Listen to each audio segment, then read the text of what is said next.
Ya, silakan buat doanya anakku. Ayo, Heni. Mari kita bersatu dalam doa. Dalam nama Bapa dan Putra dan Roh Kudus. Amin.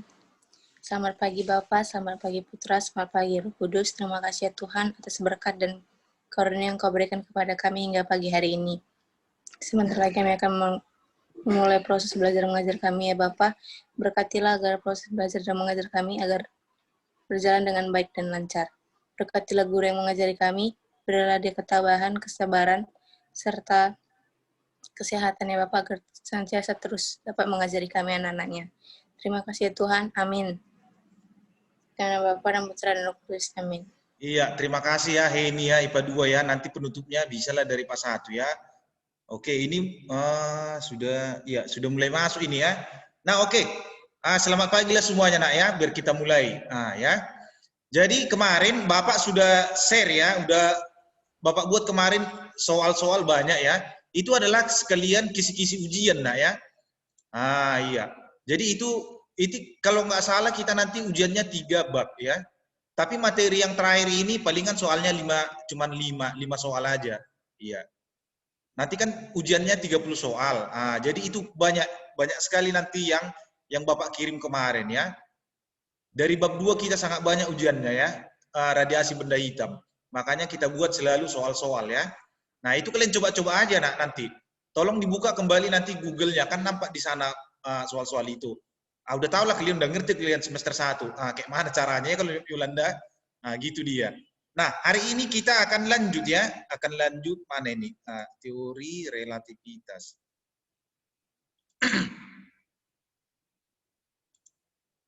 Ya, masuk.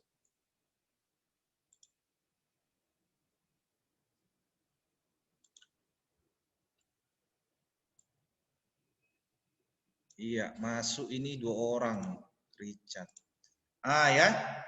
Jadi materi kita untuk ujian inilah yang terakhir, teori relativitas nah ya. Ini ada yang masuk lagi nih. Iya, ini yang ini. Sebenarnya masih ada bab yang lain, struktur atom masih ada. Itu teori semua, itu hanya sekian pertemuan aja bisa langsung dapat itu kita buat ya. Nah, itu gampang ya.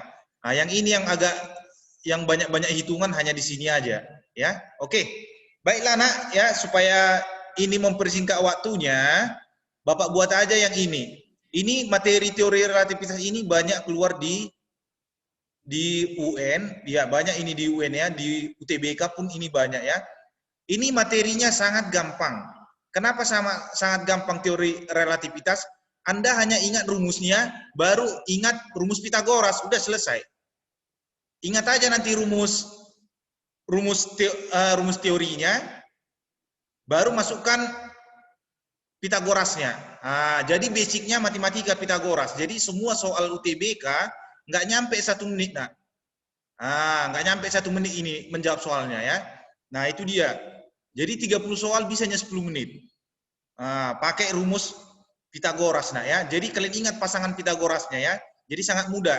Jadi sengaja Bapak buat di depan seperti itu karena memang gampang ini nah. Yang penting kalian ingat aja rumusnya ya. Nah, oke. Kita lanjut ya, biar kita mulai. Jadi itu pembukaannya. Nah, teori relativitas ini adalah Einstein yang buat nah. Jadi inilah nanti mau kita pelajari. Ini mau kita pelajari ya. Bagaimana, kenapa Tuhan itu bisa abadi ya. Kenapa Tuhan bisa ada di mana-mana. Itu dia. Itu bisa kita bahas di sini. Bercerita di sini bisa. Ini dia. Ini dia ya. Jadi yang kita pelajari ini. Jadi dia berbicara tentang kuantum ya. Ini dalam fisika modern nanti. Ini yang mau kita bahas. Ini dia. Materinya ini ada tentang waktu. Ini. Jadi waktu. Nanti kalian akan tahu istilah mesin waktu. Di film-film ini udah banyak mesin waktu namanya. Ini nanti ada menyinggung ke sana dia. Kenapa Tuhan bisa ada di mana-mana? Ini dari waktunya. Ini dia. Ada panjangnya. Ini. Jadi jarak itu sangat pendek. Bayangkanlah dari Medan ke Samosir biasanya 6 jam. Iya kan? Diakali manusia menggunakan jalan tol. Sekarang jadi berapa jam sampai ke Samosir sekarang? Ayo. Siapa yang tahu kalian sekarang? 4 jam ya? Udah ikut nyebrang itu kan.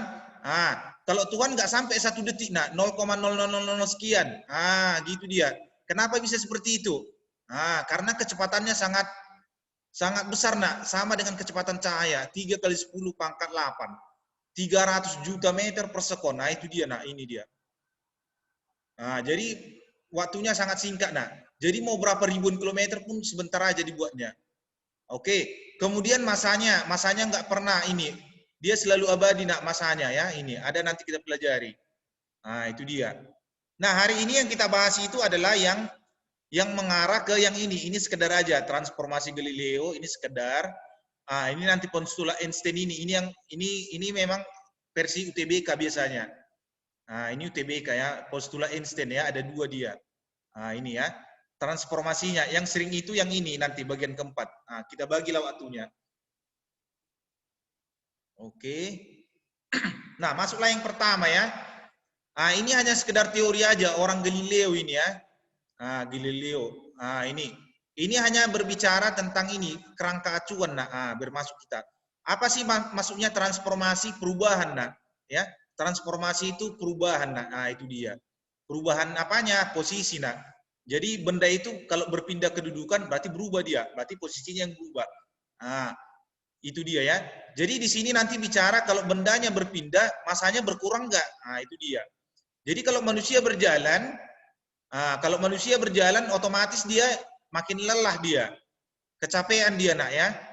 Berarti ada yang berkurang. Apanya yang berkurang, Pak? Masanya. Itu dia. Masanya berkurang ya.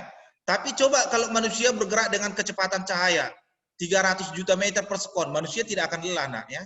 Nggak akan lelah. Itu dia. Oke. Itu dia. Jadi itulah yang mau dibahas transformasinya. Ini dia. Transformasi Galileo itu, ini baru masuk semua ini. Ini dia ya. Dia hanya menggunakan rumus matematika ini. Ada U aksen. Mungkin di matematika ini namanya turunan, nah. Diferensial ya. Ini ya. Ini sekedar aja ini. Ini hanya sekedar aja. Ini yang kita butuhkan. Ini dia ya.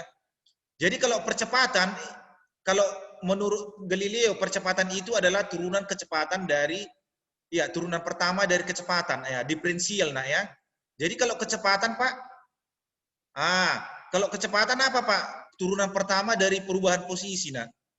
Itu dia, nah ya. Itu. Sekarang kalau hukum Newton yang mana? Ini F sama dengan M kali A. Ini hanya teori aja ya. Ini nggak pernah keluar di ujian ya. Hanya sekedar aja ini. Ini dia.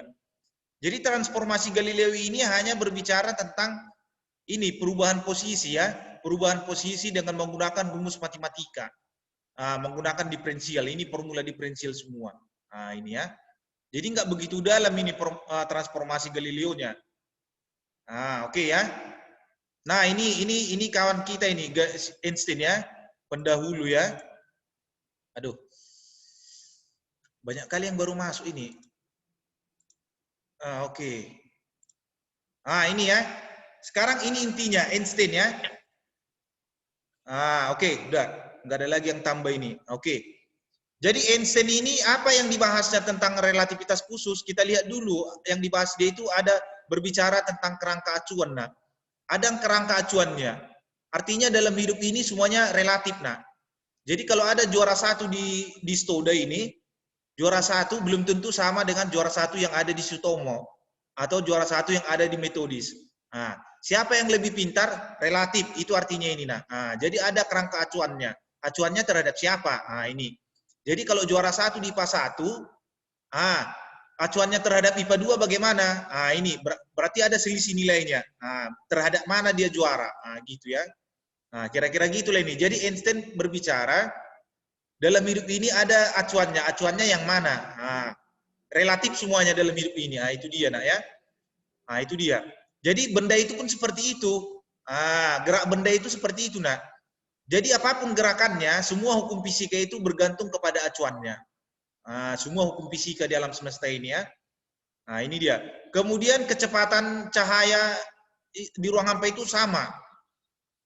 Ini ya, tidak bergantung pada geraknya. Ini dia. Jadi apa maksudnya ini, Pak? Ini nanti bisa kalian lihat ya. Contohnya kalau kalian naik mobil ya, atau naik kereta. Kalau kalian naik kereta membuang sampah dari kereta misalnya, kalian lemparkan sesuatu benda, misalnya sampah, kalian akan melihat bahwa sampah itu ini dia seolah-olah bergerak lebih cepat, ya kan? Nah, itu dia bergerak seolah-olah lebih cepat ya. Nah, kalau ada orang yang melihat dari luar, ini dia. Jadi ada acuannya. Orang yang di dalam kereta dengan orang yang dari luar. Gitu dia. Jadi yang mana yang bergeraknya? Siapa yang lebih cepat? Benda tadi atau gerakan Anda di dalam kereta? Gitu dia. Atau orang yang berada di ini. Atau kalian ketika naik mobil misalnya, itu kalian kalau kalian lihat pohon itu kan seolah-olah bergerak kan? Itu dia. Itulah masuknya ini kerangka acuan dan kecepatan ini. Jadi sama. Jadi kalau kita naik mobil, kita lihat atau naik bus, kita lihat pohon-pohon di sepanjang jalan itu seperti berjalan dia. Itu dia. Itu karena kita melihat dari mana acuannya, dari dalam bus tempat kita. Tapi coba ada orang nggak yang berdiri di pohon itu, di samping pohon itu, pasti pohonnya diam, yang bergerak itu siapa? Yang bergerak itu adalah Anda ya, Anda yang dalam bus. Itu dia, itu masuknya ini, Jadi bergantung acuannya siapa acuannya. Itulah yang dibicarakan oleh Einstein ya. Jadi dari mana itu rumusnya semua? Ini dia diturunkan dia semua. Ini U ini berbicara tentang kecepatan. Jadi kecepatan cahaya itu nggak boleh lewat dari kecepatan suatu benda itu nggak boleh lewat dari kecepatan cahaya C. C ini 3 kali 10 pangkat 8 itu 300 juta meter per sekon ya itu ya. Ini ada positif negatifnya ini. Ini dia. Ini ya. Jadi kecepatan benda itu nggak boleh lebih besar dari C. Itu kata Einstein. Jadi kalau ada yang lebih besar dari C, berarti dia udah Tuhan, itu dia, ya, udah Tuhan dia, udah beda. Itu dia. Ini Samuel apa ini? Samuel. Ini dia ya. Nah, ini ada kasusnya ini. Ini ada positif, seharusnya ada negatifnya ini, kapan ini positif? Ini untuk dua buah benda. Kapan positif, kapan negatif? Ini dia. Jadi kalau dia nanti berlawanan, itu ada negatif ya. Ini siapa yang baru masuk ini lagi nih? Aduh, bentar dulu. Positif ya. Ini siapa ini? Merkuri, predestri Merkuri. Ini dia ya. Ya, kalau positif dia nanti berlawanan ya. Misalkan dua buah benda nanti. Saling bergerak ya. Misalnya ada dua pesawat di bumi. Satu orang, ada orang manusia mengamati dua pesawat. Pesawatnya saling mendekat. Itu dia. Berarti itu nanti ditambahkan dia ya. Kalau dia negatif, berarti satu arah mereka. Kira-kira gitulah ini. Jadi ini aneh kita bicarakan. Ini ya. Oke. Yang kedua ada namanya Michelson-Morley. Ini hanya berbicara katanya di alam semesta ini disusun katanya dari ether. Ini dari ether katanya. Dunia ini berisi ini.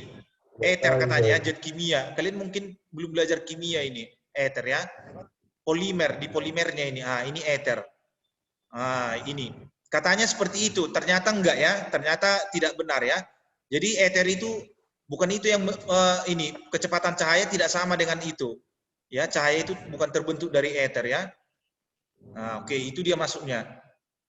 Ini eksperimennya, ini nggak begitu penting bagi kita.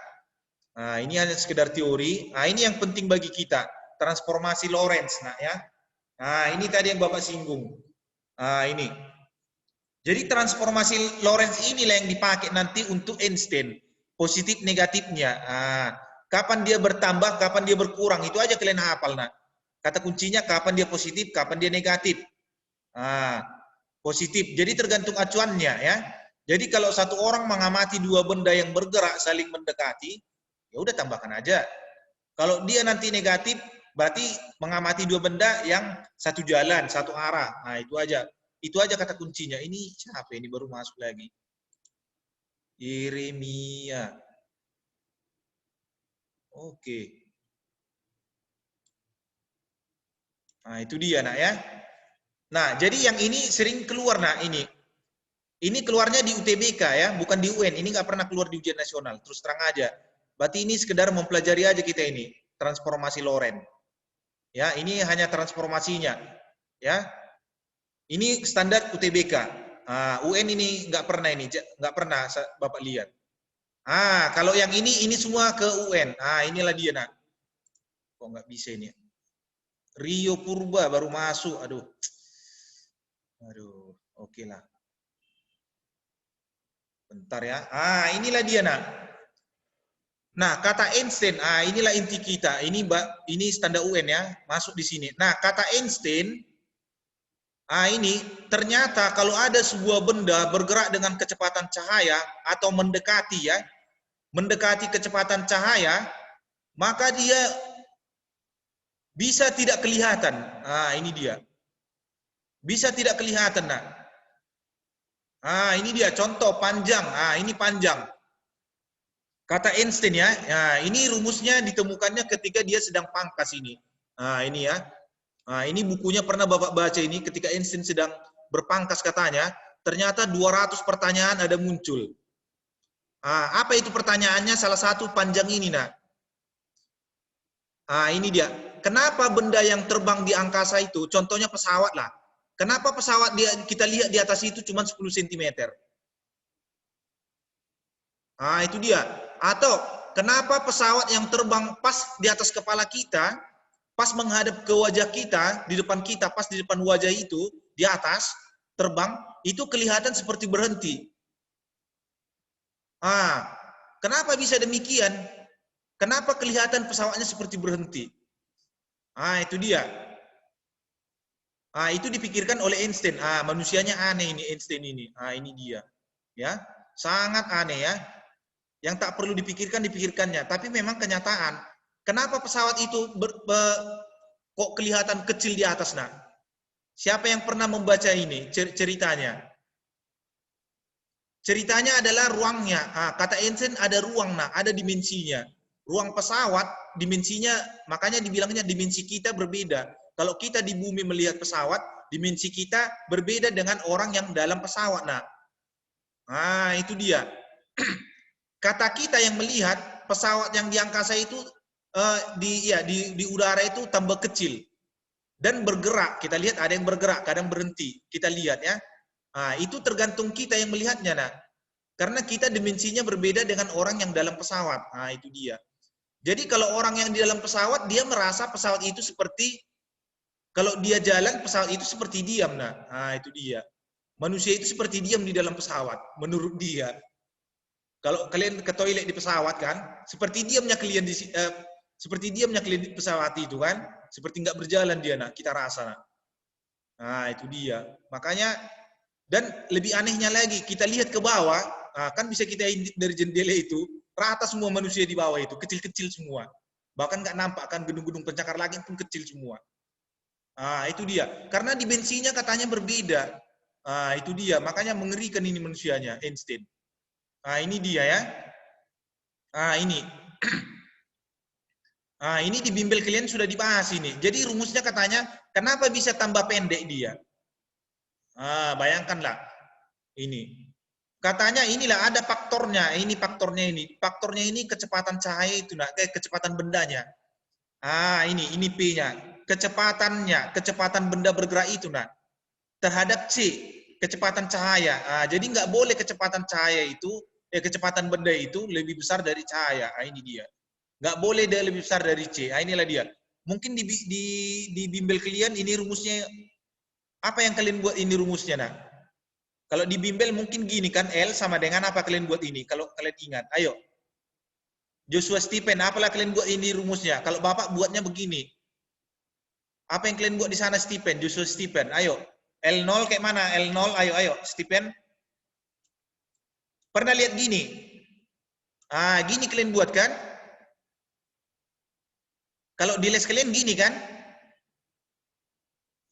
Di les kalian begini dia. Apa sih gamma ini? Ini dia. Gamma itu adalah 1 per akar dia, nah. 1 per akar. Ini di bimbel ini. 1 per ini.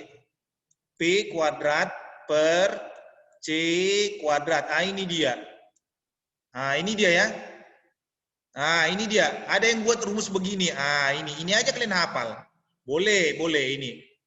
Jadi akar-akarnya ini sangat berbahaya, nak ya. Akar-akarnya ini sangat berbahaya bagi kalian kalau nggak ngapal apa namanya Pitagoras. Nah, ya ini jadi masalah ini. Nah, satu. Nah, ini nanti kalian bahas. Nah, ini makanya kalau di dunia luar dibuat kalau kecepatan cahayanya nanti 0,8. Nah, ini kalau ada benda nanti kecepatannya 0,8 C.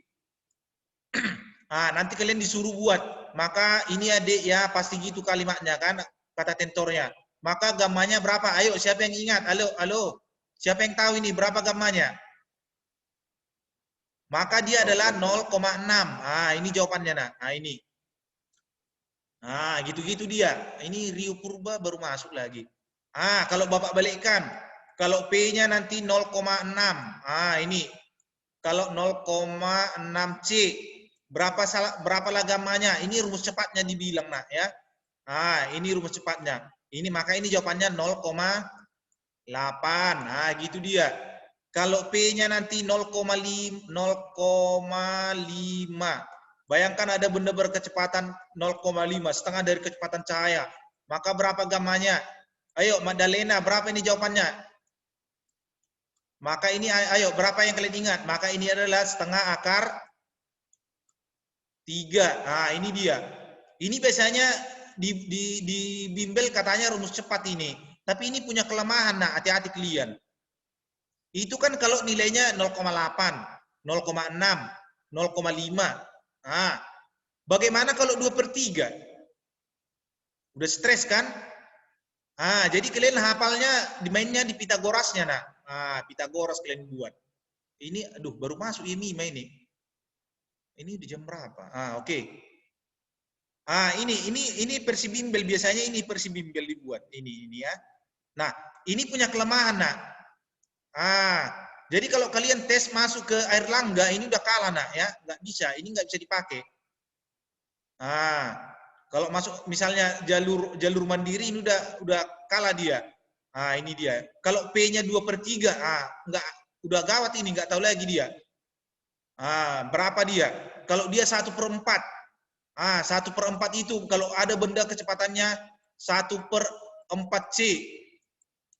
Berapa gammanya? Udah pening dia nak. Biasanya di bimbel hanya ini yang ada. Ini 0,8, 0,5. Ini ada pasangannya. Bagaimana caranya ini? Itu nanti kita buat. Bapak buat nanti di soal ya. Bapak buat di soal. 2 versi. 2 versi Bapak buat nanti. Itu dia ya. Ada 2 versi Bapak buat. Oke. Itu pas hari apa nanti kita buat. Ini kita batasi dulu. Ini mungkin di bimbel bukan seperti ini namanya ya. Ini katanya waktu pun katanya semakin singkat nak ya. Waktu itu semakin bertambah nak. Kata Einstein waktunya bertambah. Jadi kalau ada manusia bergerak dengan kecepatan cahaya, maka dia waktunya semakin banyak yang tersisa nak. Contoh lah ini nak. Kalau dari Bapak tadi kan Bapak sebutkan dari Medan ke Samosir ya. Kalau dulu kan 6 jam lah itu ya. Sekarang ada jalan tol, buatlah jadi 4 jam. Berarti berkurang 2 jam kan? Jadi 2 jam itulah kelebihan waktunya. Artinya 2 jam itu manusia sudah bisa melakukan yang lain. Itu artinya. Jadi kalau kata Einstein, kenapa umur Tuhan itu abadi nak? Karena dia bergerak dengan kecepatan cahaya nak. Bayangkan. Dari sini ke Samosir, kalau manusia kan bergeraknya 4 jam lah naik mobil kan. Kalau Tuhan dia hanya 0,0000000 sekian. Dia. Bayangkan nak berapa selisih Anda dengan Tuhan nak. Itu dia bayangkanlah. Kalau kita tadi 4 jam kan ke sana. Kalau Tuhan dia hanya 0,000 sekian detik. Ngeri kan? Jadi dari sinilah lahir itu dia. Dari sinilah lahir kenapa Tuhan itu abadi ya. Karena dia bergerak dengan kecepatan cahaya. Jadi dia punya banyak waktu. Nah, sangat banyak waktunya yang kosong. Jadi dia bisa menembus semua dimensi. Jadi dimensinya bisa ditembusnya. Ke Indonesia dia hanya butuh 1/sekian miliar sekon ya. Bayangkanlah. Waktunya 0,000 sekian ke Indonesia. Sebentar lagi dia udah bisa di Eropa. Jadi dia bisa ada di mana-mana nak. Jadi Tuhan ada di mana-mana. Itu dia. Jadi sangat mengerikan ini teorinya Einstein ini. Jadi dia berbicara di situ nak ya.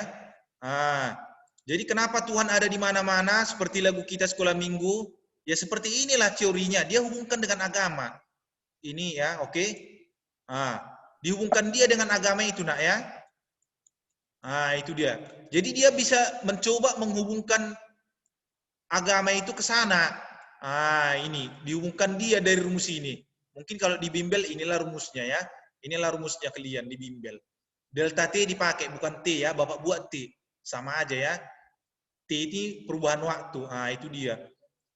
Bayangkanlah, jadi kenapa Tuhan bisa ada di mana-mana? Karena kecepatannya sangat cepat, 3 kali 10 pangkat 8 ya. Jadi dia punya banyak waktu nak ya. Itu dia. Jadi kalau manusia dari sini ke Jakarta naik pesawat 2 jam. Jadi kalau Tuhan ke Jakarta, dari Medan ke Jakarta, palingan 0,00000 sekian. Bayangkanlah.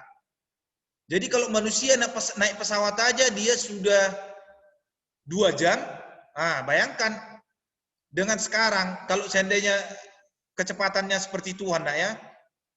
Jadi sangat mengerikan nak. Artinya banyak waktunya yang tersisa. Itu maksudnya ini.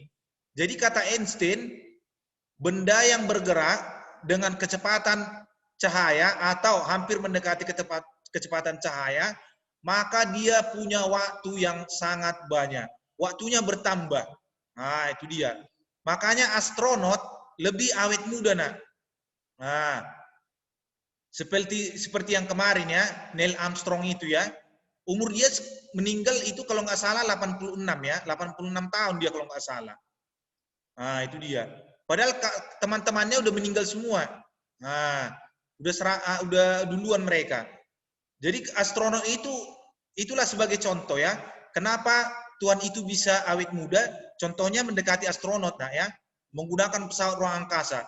Jadi astronot itu kalau ada 2 orang, ini mungkin di bimbel sudah cerita juga ini klien ini ya.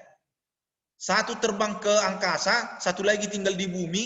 Nanti yang lebih tua itu adalah orang yang tinggal di bumi nak. Bayangkan 2 orang tadi, satu berangkat ke angkasa. Bayangkan menurut orang yang tinggal di bumi, dia sudah berangkat 1 tahun. Menurut orang yang di bumi, tapi menurut orang yang di pesawat tadi yang pergi di ruang angkasa, dia hanya merasa 1 bulan. Ngeri nak kan? Dia naik pesawat itu, pesawat NASA itu ya, terbang dia nak ke angkasa sana. Dia merasa 1 bulan. Dari sini ke Mars, ke planet Mars itu 1 bulan nak. Tapi menurut orang yang tinggal di bumi, udah 1 tahun dia pergi. Mengerikan nak. Itu dia. Jadi kenapa bisa seperti itu? Karena kecepatannya nak. Jadi sekarang manusia berlomba membuat benda yang bergerak itu mendekati kecepatan cahaya. Ya, mendekati kecepatan cahaya. Itu dia nak. Ya. Itu dia. Jadi hari apa Bapak buat Zoom, kita akan bercerita tentang Einstein lagi ya. Kita akan bercerita tentang Einstein lagi. Bagaimana penerapannya dalam teknologi ya. Sangat mengerikan dia nak ya. Jadi dengan rumus Einstein ini, jadi muncullah beberapa teknologi ya. Ada teknologi nano ya. Nanoteknologi, lahir di sini. Bioteknologi pun lahir dari Einstein semua. Mengerikan dia nak.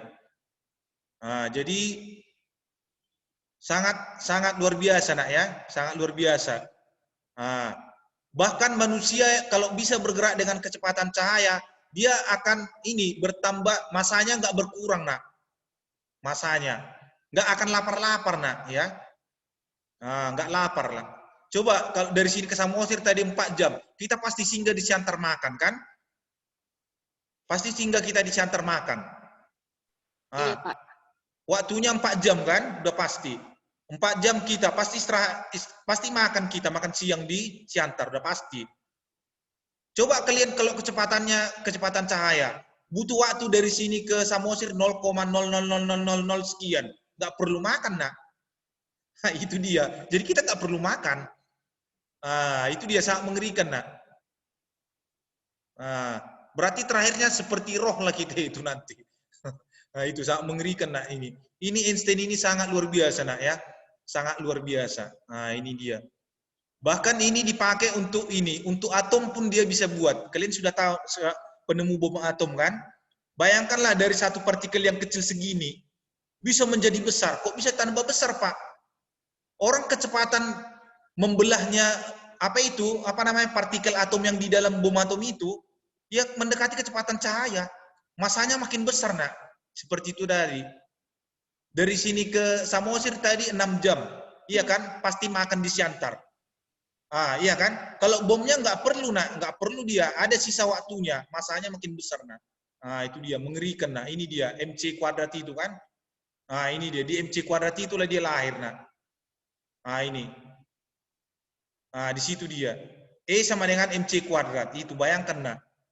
Masanya itu makin lama makin besar. Maka aduh, luar biasa, nak ya. Jadi nanti akan Bapak buat teorinya. Ini Bapak lihat zoomnya 10 menit lagi, 4 menit lagi. Mau nonton video kalian sebenarnya Bapak suruh, nak ya. Ada kian videonya tentang Einstein ini. Bagaimana Einstein mengubah semuanya, mengubah semua teknologi di dunia ini ya.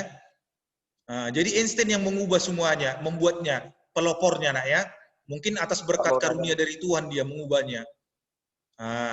Makanya kalian kalau kuliah ini sebenarnya kalau kalian mau masuk PTN di masa depan itu hanya 4 teknologi yang menguasai, nak. 4 teknologi. Jadi 4 teknologi bisa menguasai dunia. Ini bayangkanlah nanti lahir antikris di sini. Iya, ini udah pernah ini ya. Ini waktu Bapak di kuliah ini ya. Ini bercerita ini sebelum habis 3 menit ini. Jadi kata Yohanes Surya, kenal kalian Yohanes Surya kan? Pelatih Olimpiade Indonesia itu kan yang tamatan dari Harvard. Jadi katanya orang di Jerman dengan orang di orang di Jerman, di Amerika Serikat, orang di Jepang, orang di Rusia itu berlomba menguasai 4 teknologi. Iya, teknologi apa itu? Untuk apa? Jadi katanya 4 teknologi ini adalah yang pertama adalah nanoteknologi, nak. Bayangkan nanoteknologi sekarang. Coba lihat gigi kita. Kalau dulu tambal gigi pasti hitam. Bapak masih ingat itu tahun 90-an kalau nambal gigi kita ke dokter gigi itu tambalannya hitam kan? Coba sekarang tambal gigi persis sama putih seperti gigi kita. Kenapa bisa seperti itu? Nanoteknologi dia, nak. Sangat mengerikan, nak. Baru yang kedua teknologi apa, Pak? IT. Jadi kalian pintar-pintar ngambil kuliahnya, nak. Kalian boleh ambil ke nanoteknologi, boleh. IT, informasi teknologi. Ini dia. Jadi satu orang manusia bisa mendengarkan percakapan semua manusia, nak. Itu kata Yohanes Surya ya. IT. Baru bioteknologi. Bioteknologi ya. Nanti Bapak jelaskan satu-satu. Ini masih udah mau habis waktunya. Bioteknologi dan yang terakhir adalah neuroteknologi. Jadi ada 4 teknologi di dunia ini sekarang yang dikembangkan oleh setiap negara di dunia.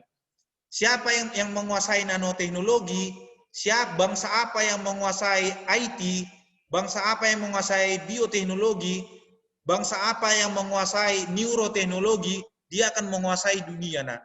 Dan Bapak yakin, sesuai dengan seminar dengan Yohanes Surya kemarin kami di Unimed, kalau ada negara menguasai ini, maka akan lahirlah antikris, nak. Ya, itu dia. Akan lahir Tuhan yang kedua. Bayangkan. Contoh IT Bapak lihat.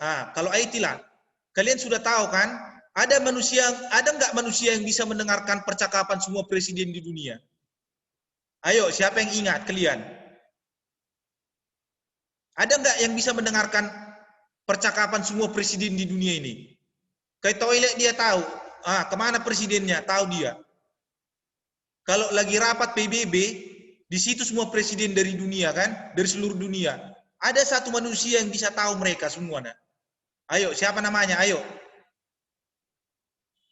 Namanya adalah Snowden, nah. Iya.